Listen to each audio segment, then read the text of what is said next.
Let's speak to Peter Zalmayev. Peter is the director of the Eurasia Democracy Initiative. Peter, welcome to the programme. Always a pleasure to have you on. Listen, the release of these boats, does it show that there could well be a real breakthrough in terms of the fighting that's going on in eastern Ukraine and a deal to be made here? Well, I'm doubtful about this because while, the ships are being returned to the Ukrainian port of Odessa, at the same time, representatives of Ukraine's foreign ministry are getting on the plane to go to The Hague to present their case at yet another hearing at the Permanent Court of Arbitration.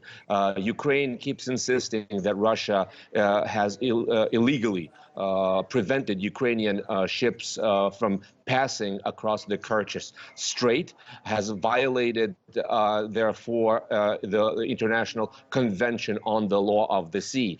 And what we hear from Ukrainian officials is the same kind of very hostile rhetoric about Russia's actions. We have not really seen much change when it comes to Ukraine's official position from the previous government of President Poroshenko to the current government of President Zelensky.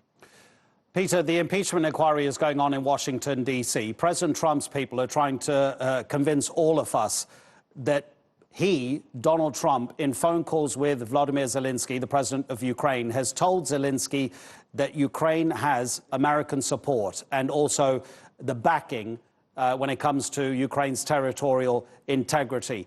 I suppose the question is the quid pro quo that they're investigating in the House of Representatives. How important is that to Ukraine? In other words, without American support and without American military assistance, can Kiev in any way stand up to Moscow?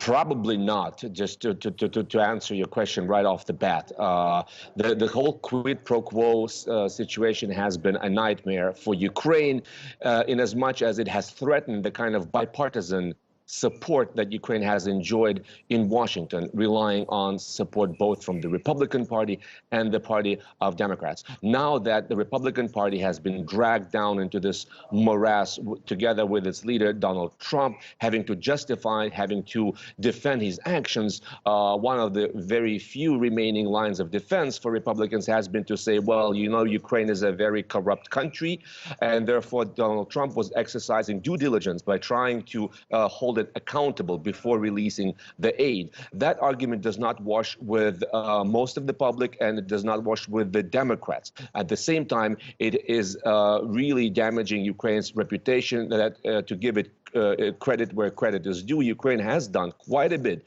to fight corruption, both in the last 5 years, and some steps have been taken under the current government. It's not been all bad and it's not been all negative, but Donald Trump's troubles spell likewise troubles for Ukraine and for American support of Ukraine. So what do you see as the future of eastern Ukraine? You've already expressed your skepticism about this peace summit that Macron is going to be hosting in Paris next month. What do you think is going to happen? Is Zelensky going to have to make huge concessions to get the Russians to back down? Because Vladimir Putin's not the kind of guy that really wants to do anything that Vladimir Putin doesn't want to do.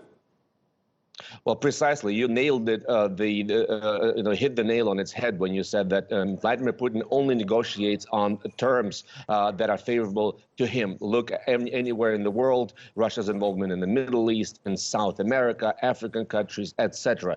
Vladimir Putin wants for the eastern part of Ukraine, if it were ever to return to Ukraine, to act as a sort of Trojan horse, to be able, to affect Ukrainian politics, prevent it from gravitating any further towards Brussels, towards the European Union, and towards NATO that Ukraine has stated it wants to join. Otherwise, if there's no go there, the territory will remain essentially as a frozen conflict on the sort of pattern that we've seen in Transnistria and in the breakaway republics of Georgia and Abkhazia and South Ossetia. Peter, as I said, always a pleasure to have you on. Peter Zalmayev speaking to us from Kiev.